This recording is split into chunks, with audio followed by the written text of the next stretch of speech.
मरने के बाद मुख में तुलसी और गंगाजल क्यों रखा जाता है? एक समय की बात है। कैलाश पर्वत पर माता पार्वती के मन में एक गढ़ शंका उत्पन्न हुई। माता पार्वती ने करुणा और जिज्ञासा से भरकर भगवान शिव से प्रश्न किया। माता पार्वती बोली, हे प्रभु, मेरे मन में एक शंका है, कृपया मेरा मार्गदर्शन कीजिए।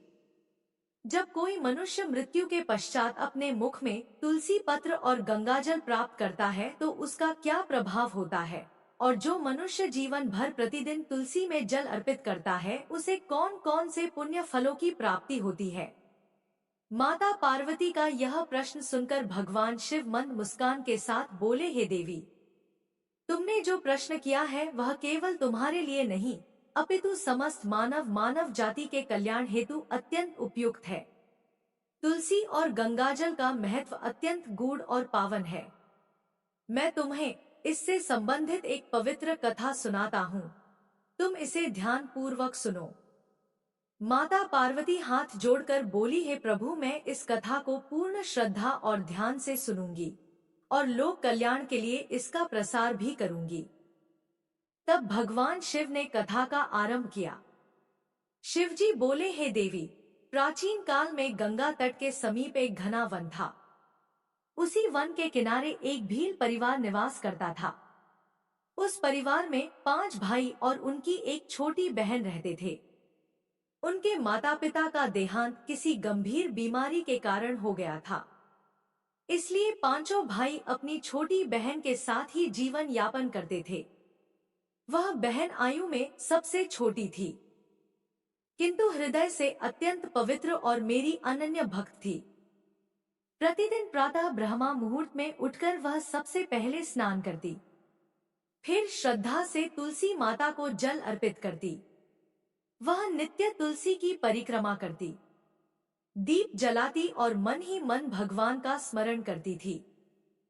उसका विश्वास था कि तुलसी माता साक्षात नारायण की प्रिया है और जो उनकी सेवा करता है उसका जीवन और मृत्यु दोनों पवित्र हो जाते हैं। वहीं उसके पांचों भाई प्रतिदिन जंगल में जाकर शिकार करते थे। जो भी उन्हें मिलता पशु या पक्षी उसे वे घर लाते, पकाते और भोजन करते। यही उनका दैनिक जीवन था। बहन घर पर रहकर सभी घरेलू कार्य करती, भाइयों के लिए भोजन बनाती और सेवा करती। भाइयों को उसके पूजा पाठ से कोई विशेष लगाव नहीं था, परंतु वे उसकी श्रद्धा में कभी बाधा भी नहीं डालते थे। वह छोटी बहन प्रतिदिन भाइयों के लिए प्रेम पूर्वक भोजन बनाती थी। एक दिन की बात है, वह रसोई में बैठी मछली काट रही थी। अचानक असावधानीवश चाकू उसके हाथ में लग गया। उसकी उंगली गहराई से कट गई और हाथ से रक्त बहने लगा। वह पीड़ा सहते हुए एक क्षण के लिए ठिठक गई। उसके मन में विचार आया, यदि भाइयों को यह पता चल गया कि मेरा हाथ कट गया है तो वे व्यर्थ ही चिंतित होंगे। वह रक्त को दीवार से पोंछने लगी, पर उसे लगा कि दीवार पर दाग दिख जाएगा। फिर उसने सोचा, यदि कपड़ों से पोंछूं तो यह भी भाइयों की दृष्टि से नहीं बच पाएगा। इस प्रकार सोचते सचते अनजाने में उसने उस रक्त को मछली के पात्र में ही डाल दिया और फिर उसी मछली को पकाने लगी। उसने इसे ईश्वर की इच्छा मानकर चुपचाप भोजन बना लिया। रात्रि को जब पांचों भाई भोजन करने बैठे और मछली का सेवन किया तो वे अत्यंत आश्चर्य में पड़ गए। मछली का स्वाद उन्हें आज कुछ विशेष ही प्रतीत हुआ। वे एक दूसरे की ओर देखते हुए उंगलियां चाटते ही रह गए। सबसे बड़े भाई ने आश्चर्य से पूछा, बहन, आज खाने में ऐसा क्या मिलाया है? आज तो भोजन अत्यंत स्वादिष्ट बना है। बहन यह सुनकर मौन रही। उसने कुछ भी उत्तर नहीं दिया और चुपचाप अपना काम करने लगी। अगले दिन उसने फिर वही भोजन बनाया, किंतु उस दिन स्वाद पहले जैसा साधारण ही रहा। यह देखकर बड़े भाई के मन में शंका और गहरी हो गई। उसने बहन को पास बुलाकर कठोर स्वर में कहा, मैं तुम्हें कसम देता हूँ, सच सच बताओ, उस दिन भोजन में ऐसा क्या मिलाया था? कसम सुनकर बहन का हृदय कांप उठा। उसने सिर झुकाकर सच्चाई बता दी। वह बोली, भैया उस दिन मछली काटते समय मेरा हाथ कट गया था। कुछ रक्त मछली में मिल गया था। इसके अतिरिक्त मैंने कुछ भी नहीं मिलाया। यह सुनते ही बड़े भाई की आंखों में करुणा के स्थान पर कुटिलता आ गई। उसका मन पापपूर्ण विचारों से भर उठा। वह मन ही मन सोचने लगा, यदि रक्त की कुछ बूंदों से ही भोजन इतना स्वादिष्ट हो गया, तो यदि हम बहन को ही मारकर उसका मांस खाएं, तो वह कितना स्वादिष्ट और कोमल होगा। अगले दिन बड़े भाई ने यह घृणित और पापपूर्ण विचार अपने अन्य भाइयों को बताया। सबसे छोटा भाई यह सुनकर भय और घृणा से कांप उठा। उसने इस विचार का विरोध किया, परंतु बड़े भाई की बातों में आकर शेष सभी भाई सहमत हो गए। सबसे छोटा भाई अकेला रह गया, जो अपनी बहन से सच्चा प्रेम करता था। वहीं बड़ा भाई अपने कुटिल हृदय में बहन की हत्या की भयानक योजना बनाने लगा। अगले दिन पांचों भाइयों ने अपनी बहन से मधुर वचनों में कहा, बहन तुम्हारे लिए एक अच्छा रिश्ता आया है। हमें तुम्हारी शादी पास के ही एक गांव में तय करनी है। चलो आज ही वहां चले। सरल हृदय वाली बहन को अपने भाइयों पर पूर्ण विश्वास था। उसके मन में तनिक भी कपट का भाव नहीं आया। वह ईश्वर का नाम लेकर भाइयों के साथ चल पड़ी। रास्ते में जंगल के भीतर एक छोटी सी गुफा पड़ी। वहीं पहुंचकर बड़े भाई ने कपट पूर्ण स्वर में कहा, थोड़ा विश्राम कर लो बहन, आगे लंबा रास्ता है। जैसे ही बहन गुफा के भीतर गई, भाइयों ने अचानक उसे रस्सियों से बांध दिया। बहन भयभीत होकर बोली, भैया यह क्या कर रहे हो? परंतु किसी ने उसकी बात नहीं सुनी। तभी उस अबला ने आंखें मूंद ली और मन ही मन ईश्वर से प्रार्थना करने लगी, हे प्रभु, अब आप ही मेरी रक्षा कीजिए। मेरे पास आपके सिवा और कोई सहारा नहीं है। तभी एक अद्भुत चमत्कार घटित हुआ।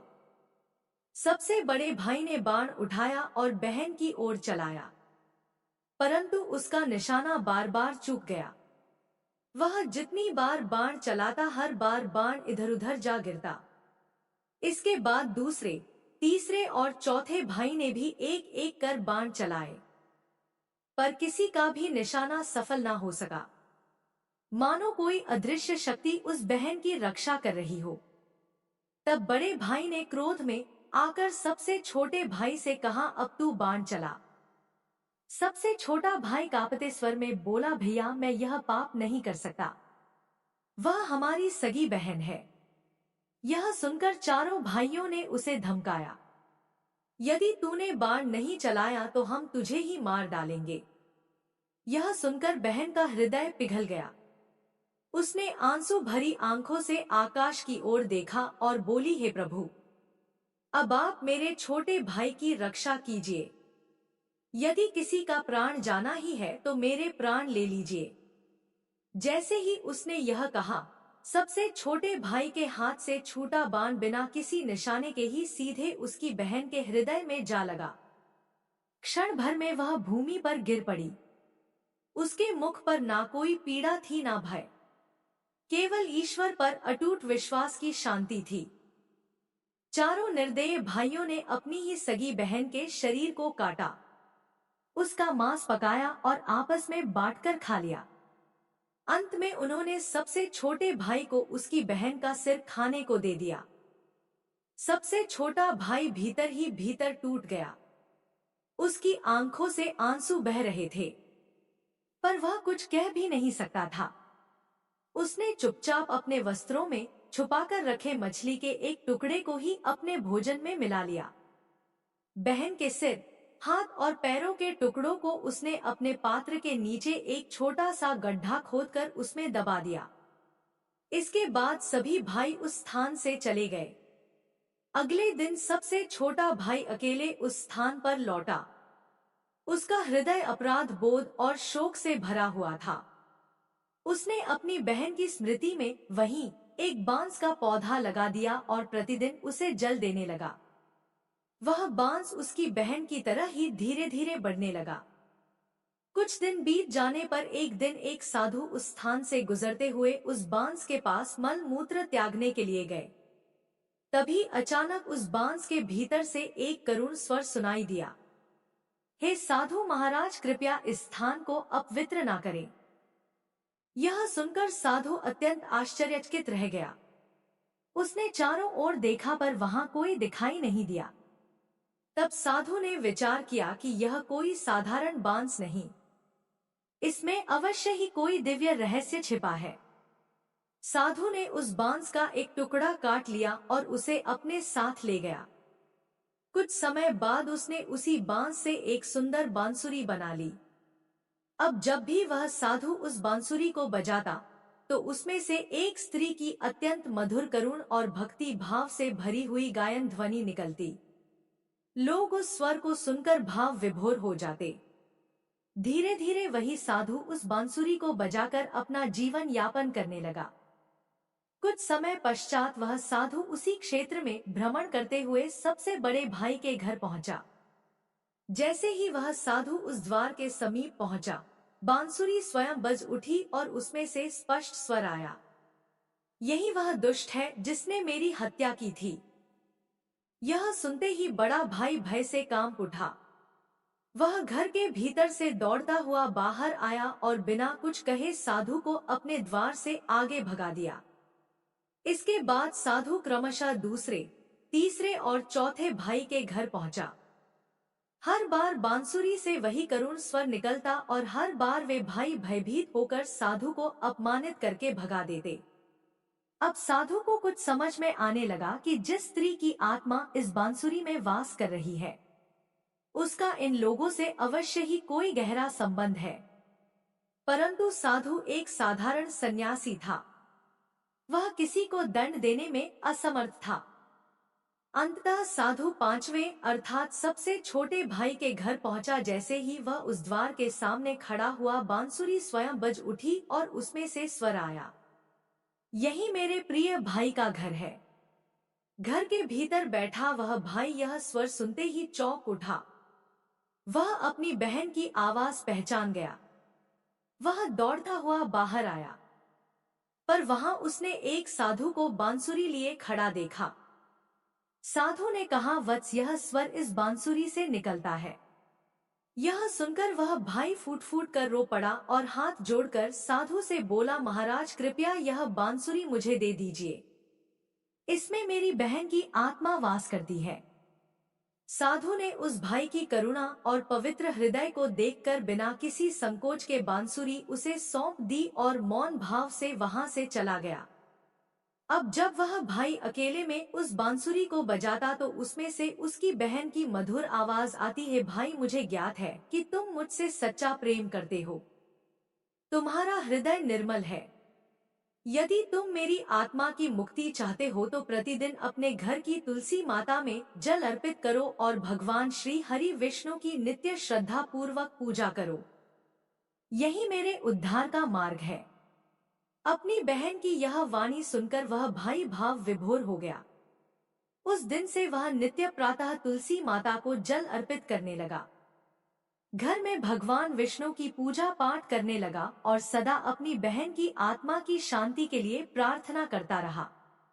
एक दिन की बात है, वह सबसे छोटा भाई प्रतिदिन की भांति प्रातःकाल उठकर स्नान कर अपने घर की तुलसी माता के समीप पहुंचा। वह श्रद्धा से तुलसी में जल अर्पित करते हुए मन ही मन भगवान श्री हरि विष्णु के पावन नाम का जप कर रहा था। उसका हृदय निर्मल था। नेत्रों में पश्चाताप और भक्ति के आंसू थे। वह केवल अपनी बहन की मुक्ति के लिए प्रार्थना कर रहा था। तभी एक अद्भुत चमत्कार घटित हुआ। उसी क्षण तुलसी का पौधा दिव्य प्रकाश से प्रकाशित हो उठा और उसी तुलसी के मध्य से स्वयं भगवान श्रीहरि विष्णु प्रकट हुए। भगवान का तेज देखकर वह गरीब भाई भय और आनंद से कांप उठा। वह तुरंत भूमि पर गिर पड़ा और भगवान की शरण में आकर सच्चे हृदय से स्तुति करने लगा। भगवान विष्णु करुण स्वर में बोले, वत्स, तुम्हारी भक्ति, पश्चाताप और तुलसी सेवा से हम अत्यंत प्रसन्न हैं। इसके पश्चात भगवान विष्णु ने उस भाई से कहा, तुम इस तुलसी पत्र का जल उस बांसुरी में डालो। उस भाई ने भगवान का नाम लेते हुए तुलसी पत्र से पवित्र जल लिया और श्रद्धा से उस बांसुरी में डाल दिया। जैसे ही तुलसी जल बांसुरी में प्रवाहित हुआ, भगवान विष्णु की कृपा से एक दिव्य प्रकाश प्रकट हुआ और उसी बांसुरी से उस स्त्री का पुनर्जन्म हो गया। वह बहन सजीव रूप में अपने भाई के सामने खड़ी थी। दोनों भाई बहन एक दूसरे को देखकर आंसुओं से भर उठे।